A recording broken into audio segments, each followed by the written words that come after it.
இருக்கணும். இவர ஒரு மாநாட்டுக்கு இத்தனை லட்சம் பேர் வந்திருக்கிறாங்க, இத்தனை பஸ் வந்திருக்குது, எத்தனை டிராவல்ஸ் வந்திருக்குது, எவ்வளவு கூட்டம் வந்திருக்கு, எத்தனை கிலோமீட்டர் தள்ளி நடந்து வரானுங்க பசங்க.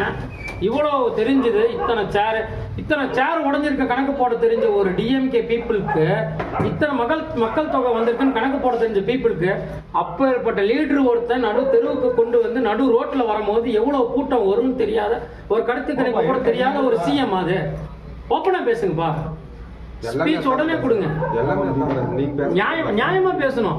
இது கூட தெரியாம தான் அவனை நடுத்தருக்கு வர வைப்பாங்களா?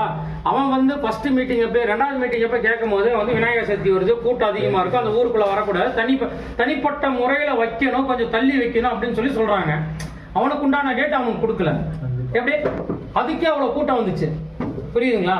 இவன் எது செய்யல, அந்த அவ்வளோ கூட்டம் வரக்கூடிய ஒரு லீடர், அவனுக்காக இவ்வளவு பேர் மக்கள் தொகை வராங்க, ஒரு சிங்கிளான ஒரு ஊரு, சிங்கிள் ரோடு, இவ்வளவுதான் இடம் இருக்கு, அந்த நெரிசல்ல வண்டி எப்படி பாஸ் ஆகும், அந்த இடத்துக்கு என்ன ஜனநாயகம் வேணும், எவ்வளவு கூட்டம் வரும், அதுக்கு உண்டான செல்வாக்கு என்ன, அவன் கூட்டம் வர்றவங்களுக்கு என்ன செய்வாங்க, அதுக்கு உண்டான 10 ஆம்புலன்ஸ் இருக்கா, 40-50 போலீஸ் வேணும், அது கூட்ட பந்தோபஸ்து, இதுக்கெல்லாம் வந்து ஒரு செல்வாக்குங்கிறது சிஎம் கொடுக்கணும்.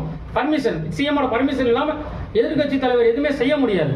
எதிர்கட்சியில் இவனுக்கு எதுக்கு மாற்றி கொடுக்குறாங்க? இவனுங்களா கொடுப்பாங்களாமா, இவங்களா 10 பேர் போயிருச்சுப்பாங்களாமா, 30 பேர் செத்து போயிருச்சுங்களாமா, இவனோட பேர் கெடுப்பாங்களா? எப்படியா இது? ஒருத்தனை தப்பா புரிஞ்சு, அதாவது பிடிக்காத பொண்டாட்டி கைப்பட்டாலும் குத்தம், கால்பட்டாலும் குத்தங்கிற மாதிரி ஒருத்தனை பிடிக்கல அப்படின்னா எப்படி வேணா சொல்லலாம். She is a king.